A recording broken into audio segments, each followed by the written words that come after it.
Thanks for picking up.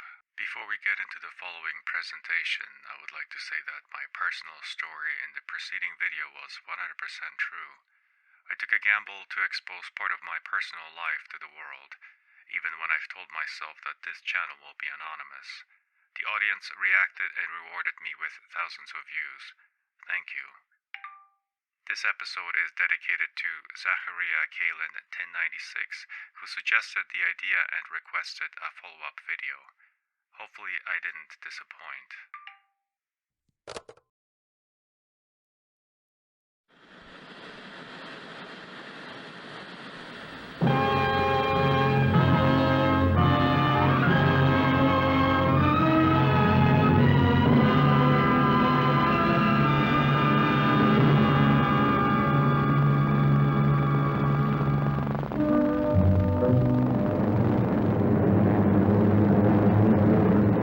Let us face, without panic, the reality of our times. The fact that atom bombs may someday be dropped on our cities. And let us prepare for survival, understanding the weapon that threatens us.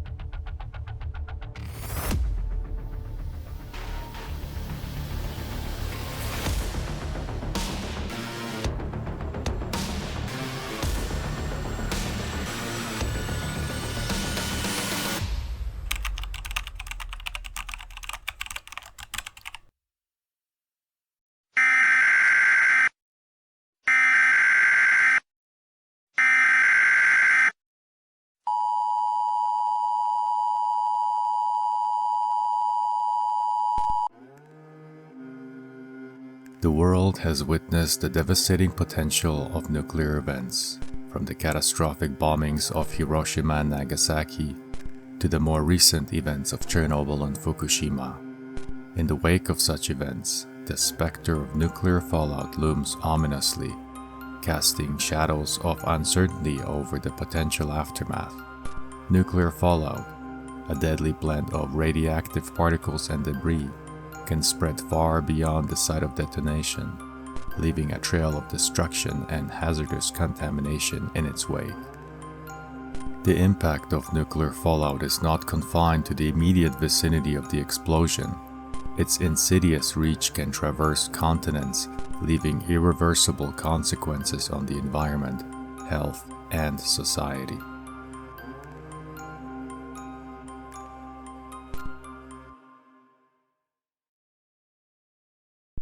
An atom bomb destroys or injures in three ways: by blast, heat, and radioactivity. The blast of an atom bomb is its most important destructive agent. In Japan, whole buildings were flattened by its force.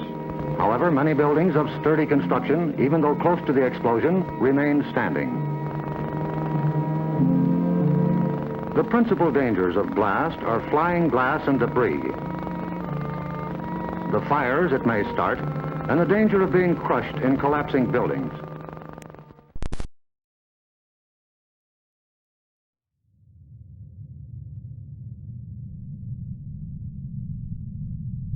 A nuclear detonation releases a flurry of particles and debris into the air.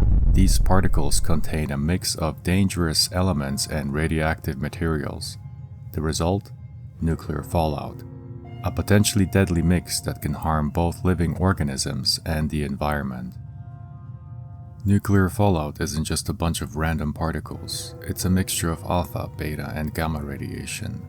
These different types of radiation can have serious health implications. Plus, there are fission products.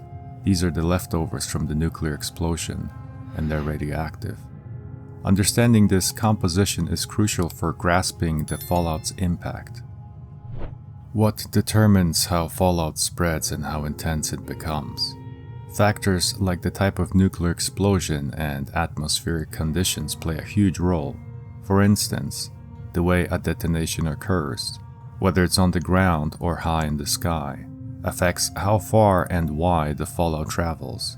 Wind patterns can carry these radioactive particles across vast distances. Fallout's effects don't stop right after the explosion. there's a distinction between short-term and long-term consequences. Initially, there's the immediate danger of acute radiation sickness, a condition that can cause nausea, vomiting, and even death. But then there are longer-term risks, including genetic mutations and various cancers. And let's not forget how fallout can mess with the environment, leading to lasting ecological damage. To navigate the world of nuclear fallout, we need to wrap our heads around these fundamental concepts, from the types of radiation to the elements that influence fallout spread. These are the building blocks of understanding how nuclear fallout shapes our world.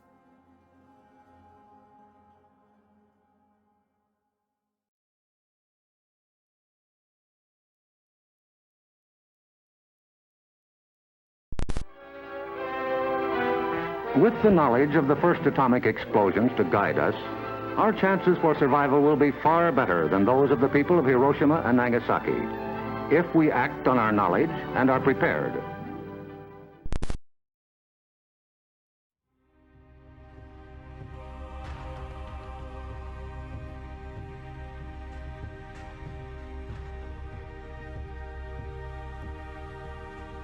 Let's dive into the heart of survival when it comes to nuclear fallout: emergency preparedness.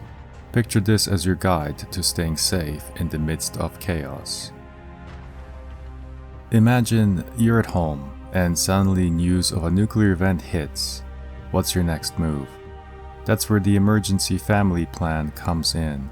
It's like having a superhero strategy for your loved ones.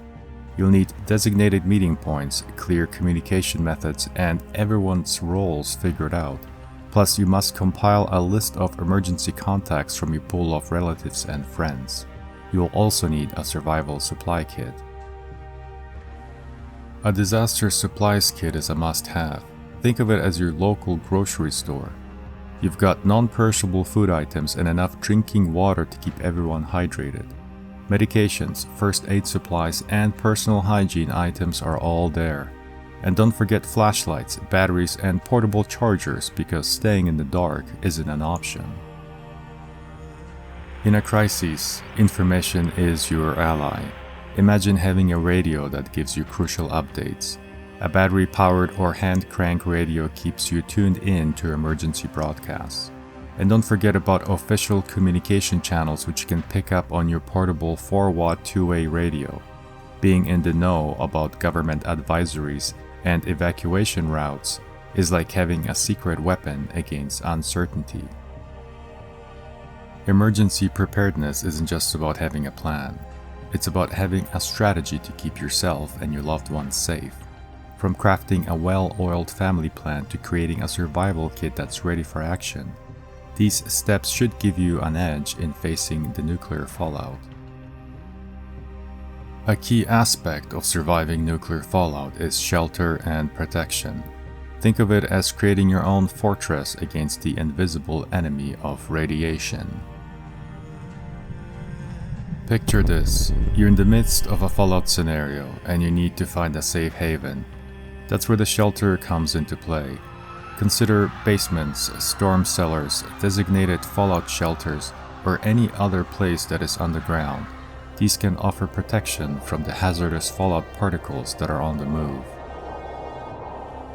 Okay, so you've got your shelter, but how do you make it truly fallout-proof? It's all about fortification. Seal windows and doors to prevent radioactive particles from getting inside. Plug up all gaps and cracks as you're basically creating a defense line against contamination. And don't forget to create a fallout room within your shelter, a sort of safe haven within a safe haven. Now, here's a golden rule. Steer clear of areas that are highly contaminated. It's like avoiding a danger zone. Keep a close eye on radiation levels using dosimeters and radiation monitors. And while you're at it, avoid outdoor activities and surfaces that might be contaminated. Your shelter is your fortress, and you're the gatekeeper against radiation. Remember, protection isn't just about the shelter itself. Protective clothing is your armor against radiation. Coveralls, gloves, masks, and even eye protection They all play a role in reducing radiation exposure. It's like gearing up for a battle, but against an invisible foe.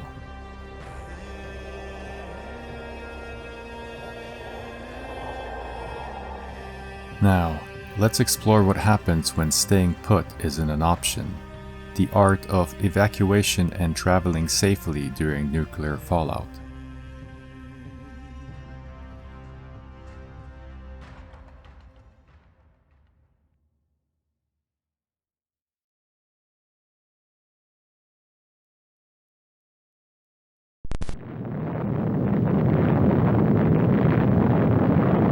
In this case, radioactive materials are trapped in the particles of dirt or water thrown up by the explosion. When these particles fall back to Earth, they may be dangerous. So get indoors immediately after a ground-level explosion. Cover broken windows against radioactive dust with blankets or cardboard. Civil Defense radiological teams, equipped with radiation survey meters, will check on contamination in any bombed area. Stay under cover until you hear officially that it is safe outside.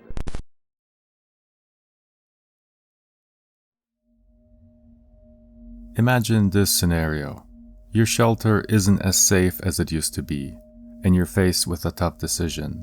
Do you stay or go? That's where evacuation comes in. When the conditions inside your shelter become risky due to contamination or other dangers, it's time to hit the road. A bug-out bag is your survival companion when you need to evacuate in a hurry. It's like a supply kit, fully stocked and untouched, ready to go at a moment's notice.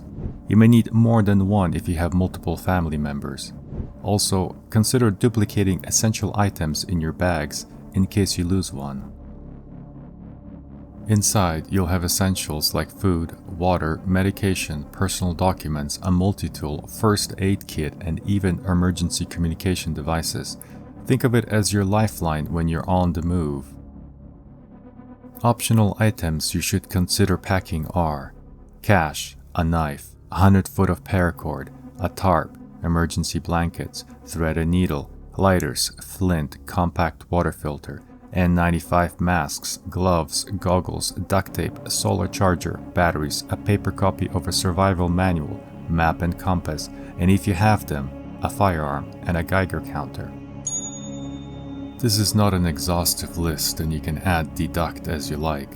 I also strongly recommend you do more reading into this subject to receive expert knowledge and tailor your own bug-out bag.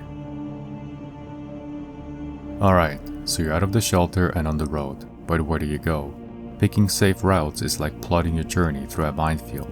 Look at your map and listen to government advisories to avoid areas with high contamination. If you have one, use your Geiger counter to lead you. If you don't have one, assess the environment around you and use logic. Flexibility is key during evacuation. What if the initial route is blocked or conditions change? That's where contingency planning comes into play. Have alternate routes and destinations in mind. Evacuation is a journey that requires careful planning, adaptability, and a spirit of resilience. Always scan the environment and trust your instincts. During your travels, personal hygiene is your armor. I am not talking about brushing your teeth and showering every day. I am talking about preventing radioactive particles from hitching a ride on you, washing hands frequently, avoiding touching your face, and keeping your body clean can significantly reduce contamination risks. Remember, although some particles will penetrate your body and there's nothing you can do about it, others such as alpha particles will stay on the surface of your clothes and skin. So your family has reached a safe zone such as a designated government or a military facility. Good job. Now you have to decontaminate. Shed your outer clothing and place them in sealed plastic bags and dispose of them accordingly. Take a thorough shower with soap and pay special attention to your hair and nails. Avoid scrubbing the skin aggressively as this can cause skin damage. Do not use hot water during showering as it can open pores and increase absorption. Don't forget to clean your personal belongings such as eyeglasses and jewelry. Shower and clean your pets if they were exposed to fallout. Remember, the goal of decontamination is to remove harmful particles, not spread them around.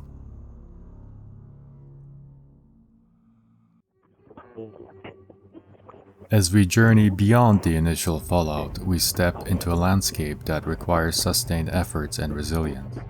Long-term survival requires a smart approach to resources. Think of it as managing a limited budget, but with your essentials. From cultivating your own food through gardening and aquaponic systems to setting up water purification systems, the goal is to create a sustainable cycle of survival. Survival isn't a solo act, it's a communal endeavor. In this phase, building a resilient community becomes pivotal. Forming local emergency response teams, sharing resources, skills, and supporting each other emotionally and practically can form the backbone of long-term survival. By prioritizing sustainability, fostering community resilience, and maintaining continual preparedness, individuals can not only weather the immediate fallout but also lay the foundation for rebuilding their lives and communities in the wake of a nuclear event. Long-term survival demands a mindset of continual preparedness and adaptation.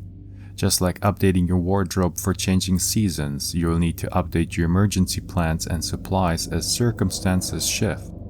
Staying informed about radiation levels, government advisories, and changing conditions is like having a compass in a changing landscape.